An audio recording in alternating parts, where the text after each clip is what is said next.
That's right up your alley. It is. It is. Dennis, good happy hour evening to you, my friend. Hey, happy hour, thank God. Amen. Laughing. Here we are. This is the first belly laugh I've had all day, so it's good to. And all it took was to look at your funny fucking face. It's good to move that belly. Oh God. Well, here we are. So I've got some stories from this week, and I hear you do too. So well, I will tell you this: just a bit of COVID business is that Michigan's young people, of course, went fucking crazy. One bar alone is responsible for 88 cases that the governor shut down again. All bars and restaurants that serve inside. If you're outside, you can still serve only outside, but you close it all down again because everything spiked. Number of cases, number of hospitalizations, a percentage of morbidity, which they still don't report on. Right. You know, they want to talk about, now at least they're talking about the rate of people catching it, right?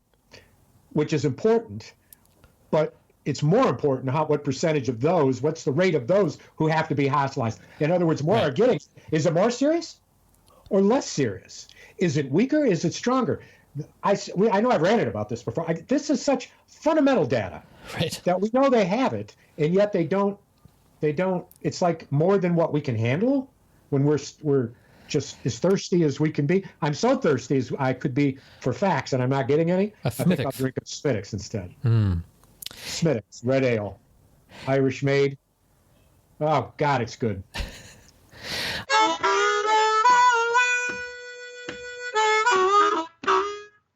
I saw a Twitter thread today that got retweeted a whole bunch of times that was talking about the basic data analysis and something I think they called like the Simpsons effect, probably not about the program, but if you take averages of the new cases and the hospitalizations and stuff from around the country and you compare that to the deaths, you don't get the real cause and effect causality to it, because even though all of those, everything is going up except for the deaths, which Trump, of course, is happy to talk about. Oh, the deaths are going down because of the young people, the young, strong people are getting it. No, this Twitter thread talked about how, no, actually, if you look with more granularity at the individual counties or the cities or whatever, that actually the death rates are going up as the cases are going up. But that we have this sort of fallacy that if we average everything together, then we get the wrong big picture. Well, and the basis of that, of course, is the use of the word average. And what people don't understand is that what that means is about half of all the cases, a little less than that, and half of the other cases a little higher than that. And that it's on a bell curve. It's at a certain point. Ding dong. Where, ding dong, the witch is dead. Witch, oh witch, the wicked witch. Ding dong goes the bell curve. Yes. Anyway, yes. Ding dong, the bell curve goes, down it goes, up it goes. Ding dong, the goddamn bell curve goes. Hi ho, hi ho, hi ho, to restaurants we won't go, we won't go no more. Whoa. That took a turn. Shit. It did, but you know, hey. Complex data analysis or happy hour sing-along? Happy hour sing-along.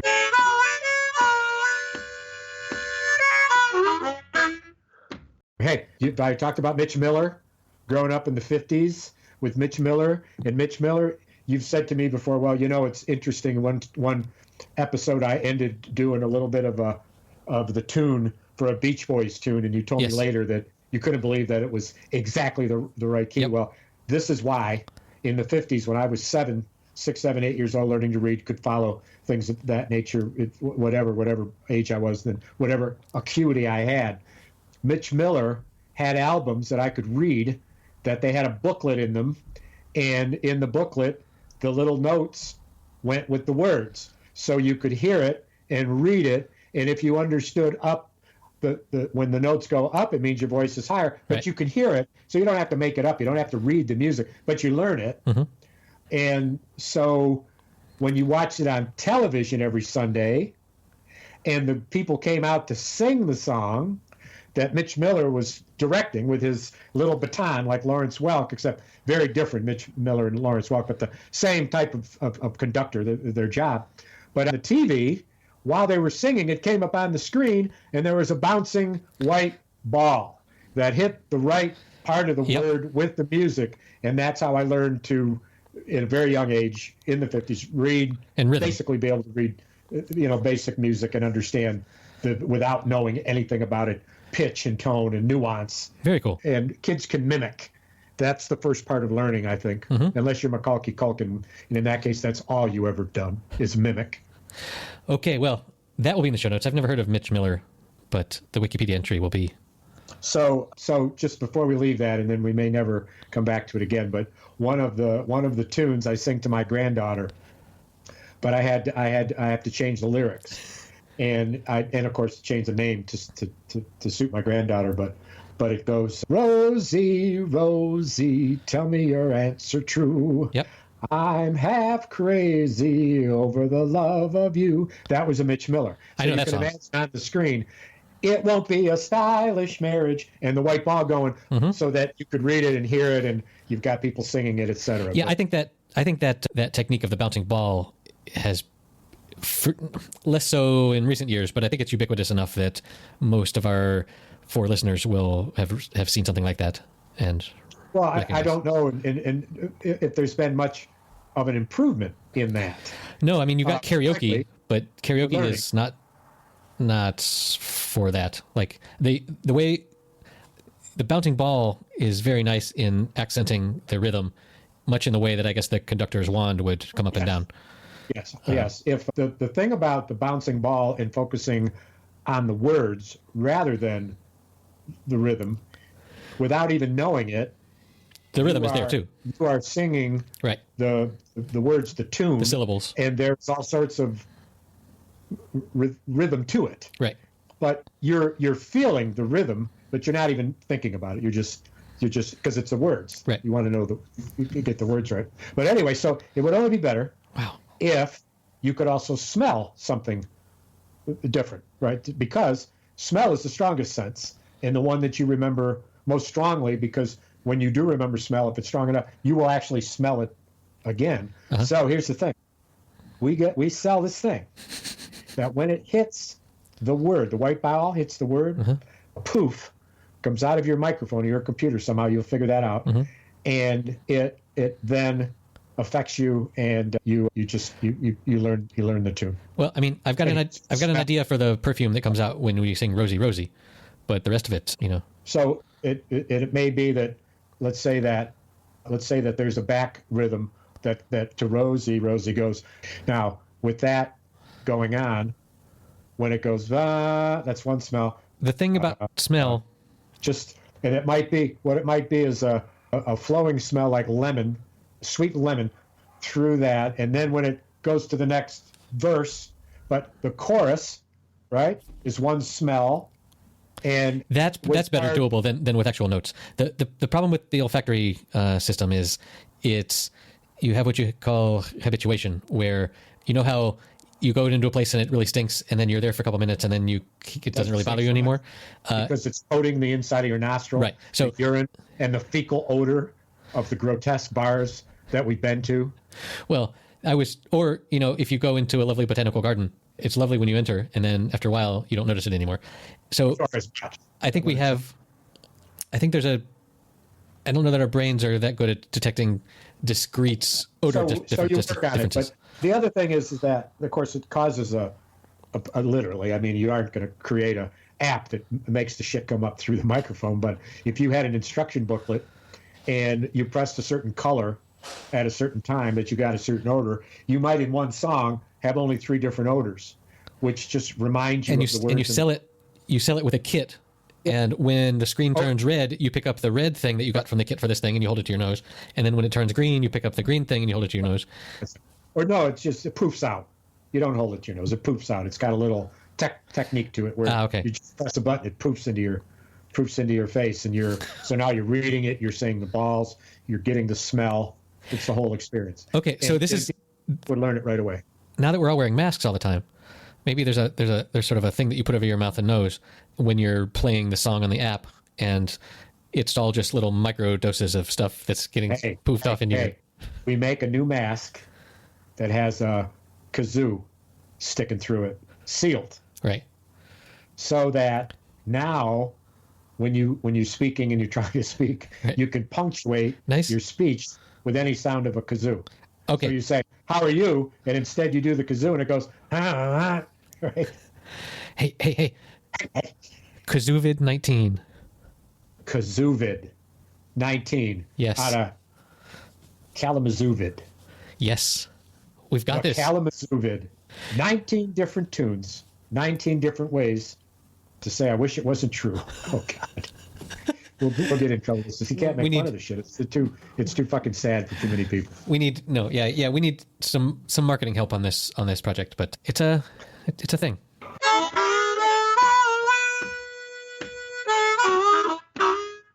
I had some trouble this week. Well, before we listen to it, let me tell you this. That's about the solution. Yep. Hey, so tell me about your week. Now that you're chugging directly out of the doer's bottle. Right. That's okay. That's a good thing. I'll take some in a minute. Go ahead, though. Yeah. So I noticed normally my main work computer is a laptop, but I have it up on a stand and with it connected to 2 monitors, and I look like I'm a serious hacker when I'm doing my work. And a couple months ago, I noticed that whenever I told my computer to do a really heavy calculation, I would hear from my computer this sound that was it reminded me of when you turn the radiator on and the metal is expanding, and it sort of these abrupt click. So it's actually the metal expanding makes that noise. That's what I just said. Yes. And you did say that. Okay. And yes, you did. I missed it. So anyway, this sort of worried me, but because my computer is normally on its little stand, I normally don't use it as a laptop, either on my lap or on a desk sitting flat. And the other day I was doing that, and I took my computer and I set it on my desk, and it didn't sit flat. It sort of rolled around like it was swollen. Yeah, there was a big bulge underneath. And expanded metal. Yeah. So, and apparently this is a thing that happens with especially MacBooks, but in general with laptop batteries across computer lines. Really? Is much like the prostate after 50 years, the battery starts to grow and causes, trouble.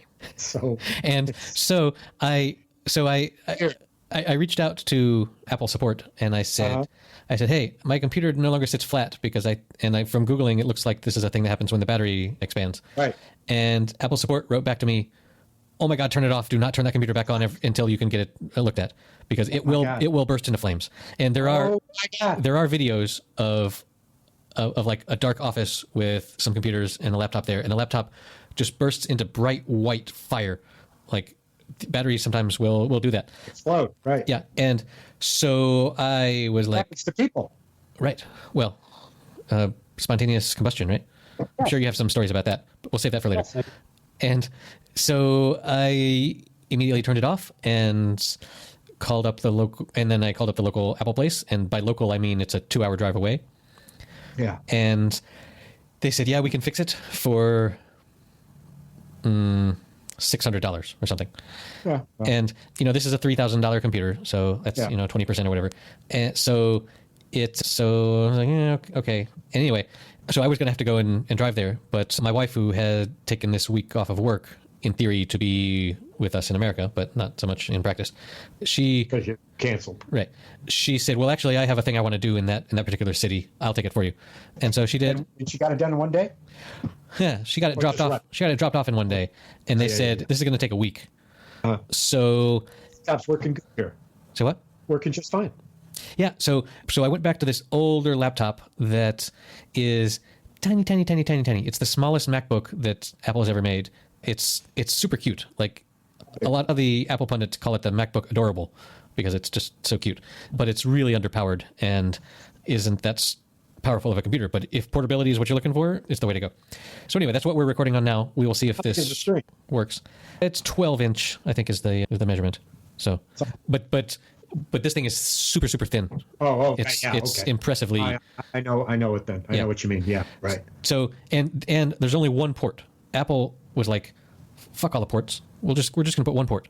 So if you want to charge your laptop and do anything else, you can't. Sorry. So at the moment, I have my microphone plugged into the one port, and I'm running on battery power. So that's just the only option that you can do. That's stupid. Yeah, exactly. So anyway, would it make it thicker? Yeah, right, exactly. Right, exactly. Yeah. So they went, full minimalist, and it doesn't power any of my external monitors. And put a plug in it, and that it splits it. There are what are called dongles, things that you can attach and then plug different things in. I don't particularly have any of those. Have you never heard that word dongle? It's pretty fucking funny the first time you hear it. Don't go in the bungo and do it in the jungle, and just stay away from my bunghole in the jungle. Exactly. So, what's it again? Dongle. Dongle. DONGLE. So, anyway, but what happened was this computer is not powerful enough to do any of my work because I have to run basically the whole website that I'm working on locally so that I can make changes and stuff. So do you have to go somewhere to work or rent something? So this is where it gets nerdy interesting to me. I looked around for options, and these days it's really, really cheap and easy to get a computer in the cloud.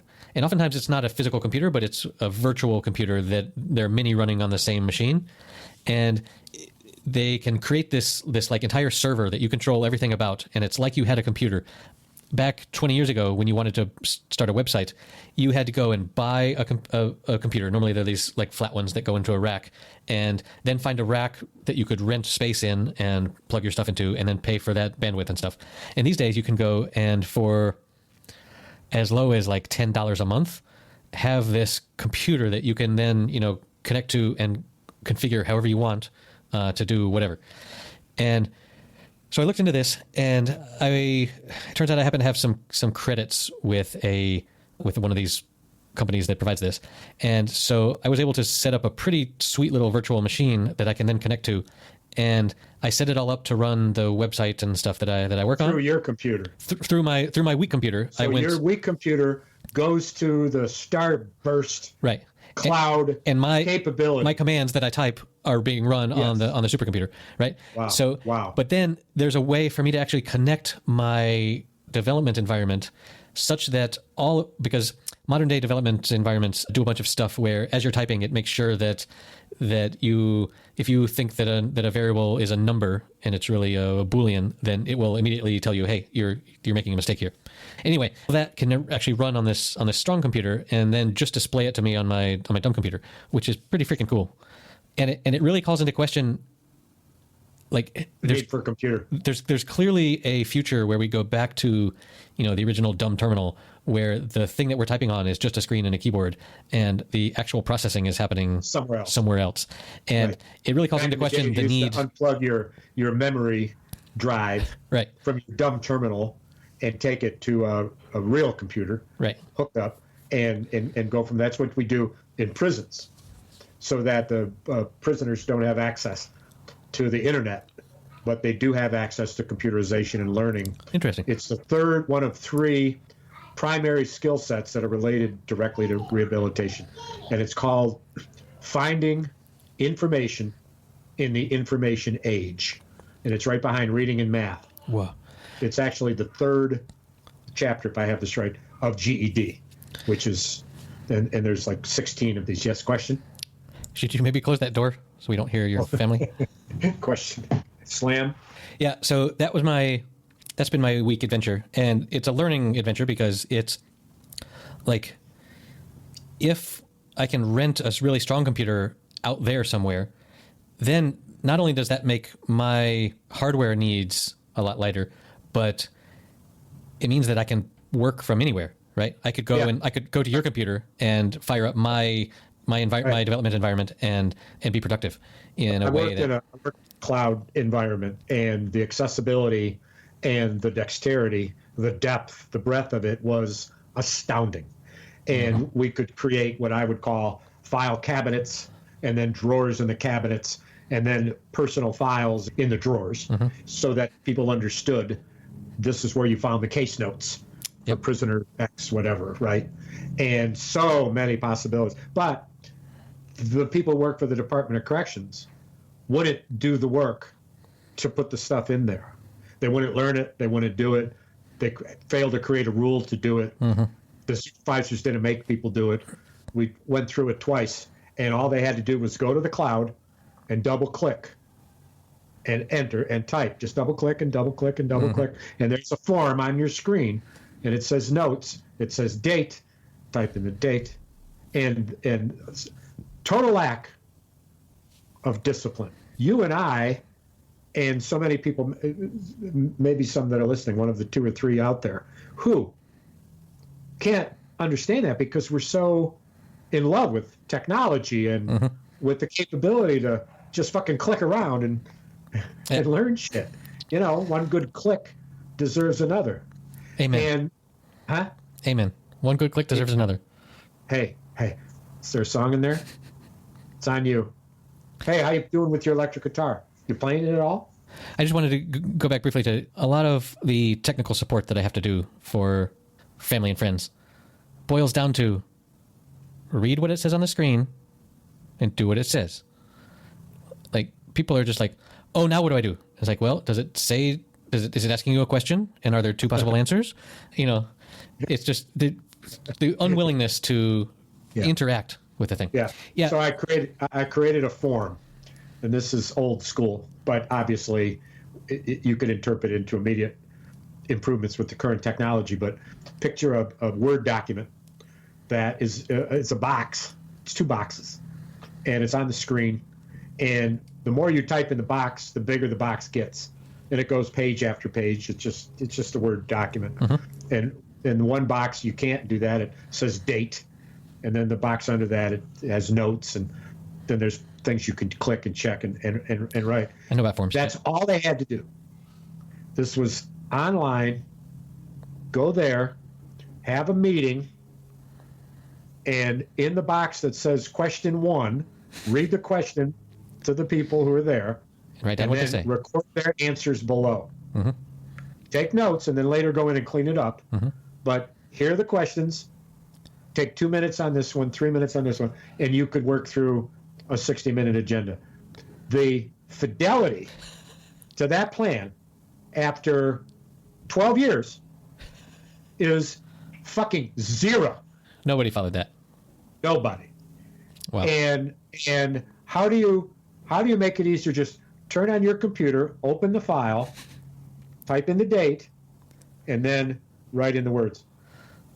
No. So finding information in an information age as one of the top 3 variables that actually the data shows that it makes a difference in your earning power. If you can take care of those 3 things, not at the expense of all the other chapters in the GED universe, all of which, you know, have their place, but take care of these 3. But knowing how to navigate a computer interface and, you know, knowing that, oh, when this happens, I need to go and click over here. I say that's not intuitive, but then you look at children do it, and it's kind of crazy stupid how easy it is for them. But it takes, if you have an adult brain that is already solidified and isn't that plastic anymore for learning new things, that's a tough ask. So I know a thing or 2 about forums. Are you familiar that the source of my most internet fame revolves around web forums? I didn't know. Yeah. So I didn't know that. So I didn't. Well, so you know, as the last story indicated, we're using Word document as instant access, understandable, easy to do. Double click, you're there. Right. The improvements now would make this even faster. Sure. And more. And if you got a thing wrong, it would say interesting. Right. And colorful. You can make forums way more fun these days with the web, for sure. Yeah, and nonetheless, though, it's the same basic thing. But the bottom line is that people, this is what we teach: is people gotta understand. We're gonna count what you're doing. We're gonna figure out a way to numerically record whether you're doing what you're supposed to be doing. So if your job is to teach a class, is that why they call it accountability? What? That is a dirty fucking word. Oh, sorry. That is a dirty word in the world of government. What did you say? I said, God bless America. That's better. You wanted to take away Confederate flag. Yeah. What you did in Mississippi. There'll be hell to pay. There'll be a reckoning. So I wrote down There will be a reckoning. Well, I reckon they're going to be a reckoning.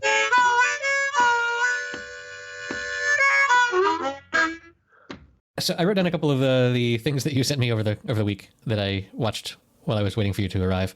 One was a video of Nina Simone, and over the last 6 months, I've been on a real Nina Simone kick. Like something happened, and I've been listening to her whole catalog, and I went and I read up on her Wikipedia page, and I watched. There's a Netflix documentary about her. It all back to me, bro. And how did I come across? She is fucking amazing. North Carolina native, who just did these amazing concerts in the 60s. Like she played Radio City Music Hall in the 60s, and I'm sure there were many times where she had to use some door that she couldn't use, the white people's door, right? Yeah. To get in to perform for thousands of people. And what did I send you? She was doing Suzanne was the song. Suzanne. Live in Rome was what it was. But so first of all, I was on a Nina Simone kick, and then I heard this podcast. There's this podcast called Strong Songs.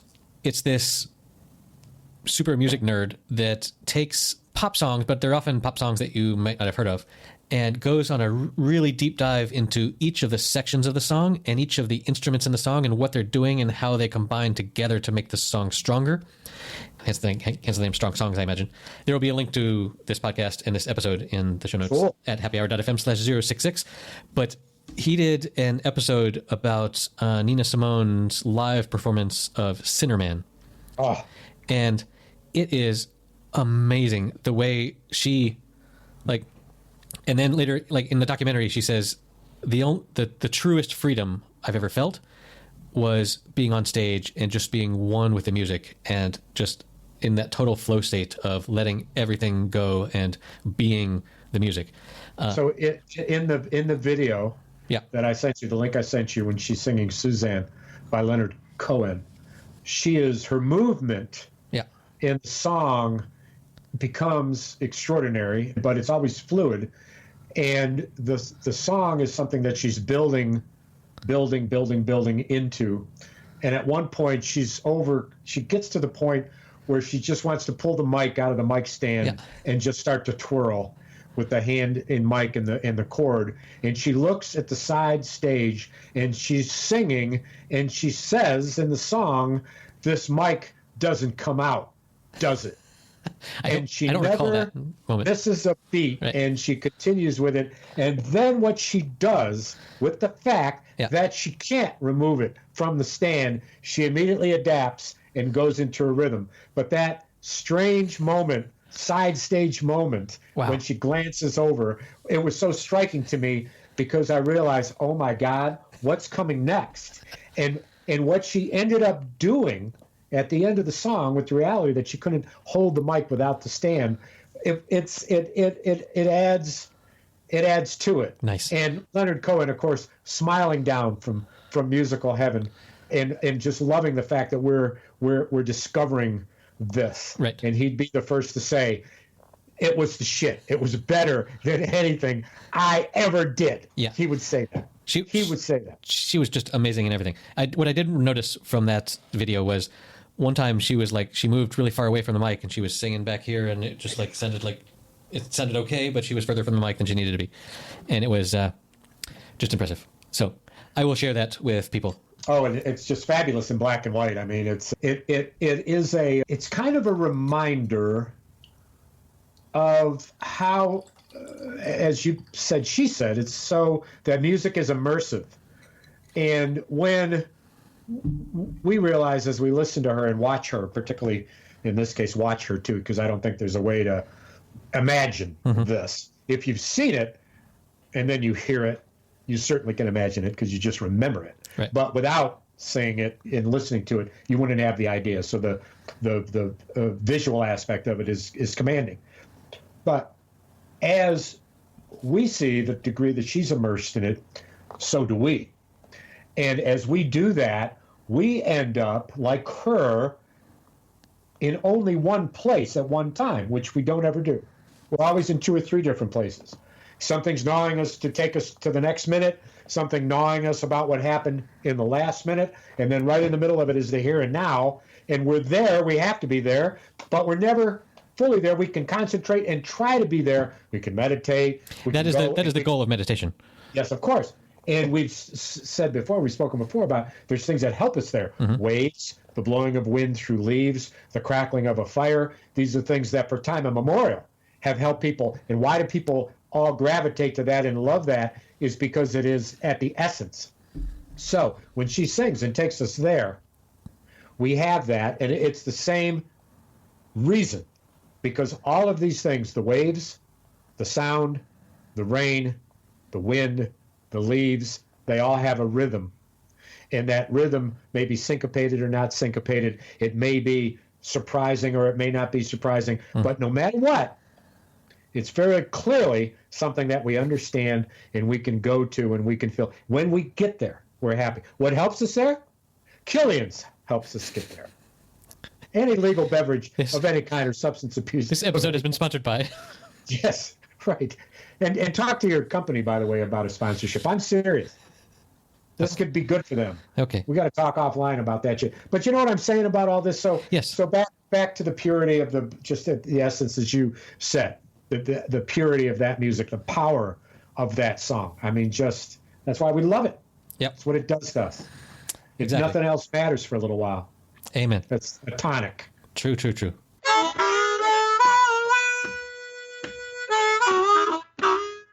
Are you up for another edition of our segment, What Would Dennis Rather? Not to be confused with What Would Dan Rather? Courage. He was just on MSNBC yesterday. I think he's 81. Check me on that. Probably same team. Lucid. Oh my God. Nailed it. So anyway, I'm ready. Ready when you are. I've opened another beer, so I'm ready. I've got the Doers. If I need it, I have the Doers in the side. Okay. Whoa, we're starting deep on this one.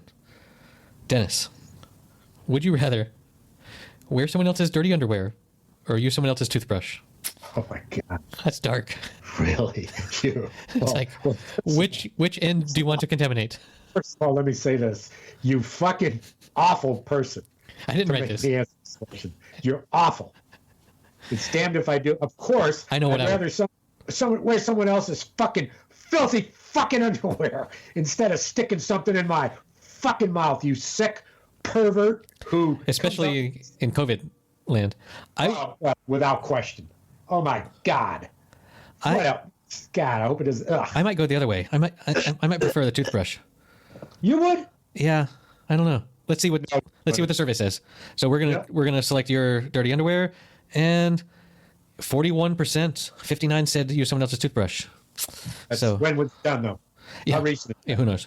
Bullshit. Over the years. Yeah. All right, we're going lighter on this one. Thank God. Stop the noises. Would you rather have a Godzilla-sized girlfriend or a human-sized Godzilla girlfriend? God, that's stupid. We're gonna edit that out. That was dumb. That's fun. Yeah. 50-50 was the answer. Crawl around, just climb all over, do whatever. Next question. That was easy. What's the percentage? It was 50-50. Yeah, it was. What part 2 of this is give me a chance to predict. All right. Okay. Would you rather 100%. have the rest of your life broadcast on TV, like the Truman Show, or have no one remember you from day to day? Say what? Would you rather have the rest of your life broadcast on TV, or have no one remember you from day to day? Like, wow. Nobody remember me from day to day. Just leave me alone. Leave me in peace. 67%. I was leaning the other way, but I think you might be right on that. 67% agree with me. Go ahead. What's the number? 28%. People are exhibitionists these days. They want to be seen. Question the data. Well, okay. I question the data. What's the is it more young people? Is it representative? It's people stupid enough to use an app like this. And now we have to sit through an ad. So I'm just saying. Now we have to sit through a semi-erotic lesbian ad. Okay. This is a different of senses. Would you rather see the most beautiful thing in the world or taste the most delicious thing in the world? see the most beautiful thing in the world. Yeah. 67%. I'm with you. Fuck, 49% said see the most beautiful thing. 51 said they'd rather taste. These are fat people. You got to look. Sorry, you got to look at your data sample. I don't know about. I got to question the data. You're going to have to give me some facts. Go ahead. One more. Would you rather drive any car you want or be driven everywhere in any car you want for the rest of your life? Drive any car I want. Of course. 67%. Yeah. That's an awful. You land on 67% quite often. I've noticed. 55%. I agree with. Oh God! What the fuck is wrong with people being driven around in the car they love? Hey, I for one get car sick, and I'm seriously concerned about driverless cars and how that's going to affect motion sickness people. Yeah. All right, I think that's enough for Would Dennis Rather for this episode. Okay. Well, we need some. We have some show art for Would Dennis Rather, but we'll have to get like some theme music or something. What would you rather do, my darling? Oh, it's your choice. Yes, it's true. What you'd rather do, my darling? It's a choice that will be true. Take me, never leave me.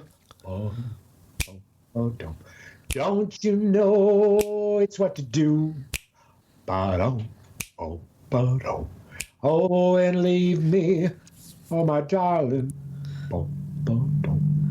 Don't you leave me, I'll be blue. All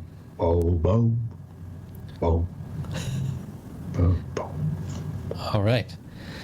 Now we have a theme song. Would you rather leave me or whatever? So, Dennis, why were you tardy to class today, young man?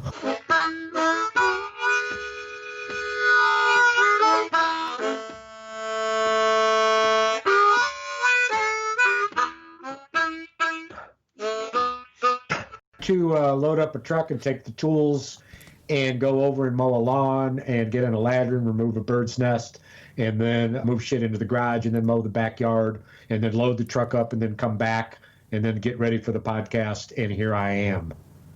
Oh my God. I was sweating so much in 92 degree heat. 92 feels like 98. Mm-hmm. That my eyes, I kind of went blind. But after all, I was only using a power-driven mower. Nothing that I would need to be concerned about. But I will tell you this. I've lost you somehow. Where are you, my man? Is that why you were topless for the first half of the episode? Well, I threw some water on my face and put on a shirt.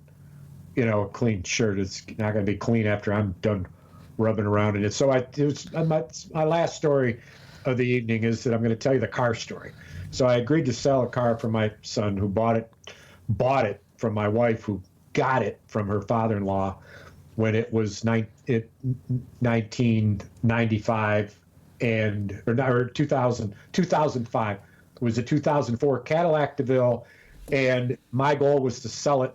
And so I put it on Craigslist, and I had a couple of takers, and I wanted $1,200. The Blue Book was $19.44 on average. People calling back and forth, and then my daughter. Over 2 days, I had 3 calls, 2 scams. Yep. I will send you a certified check.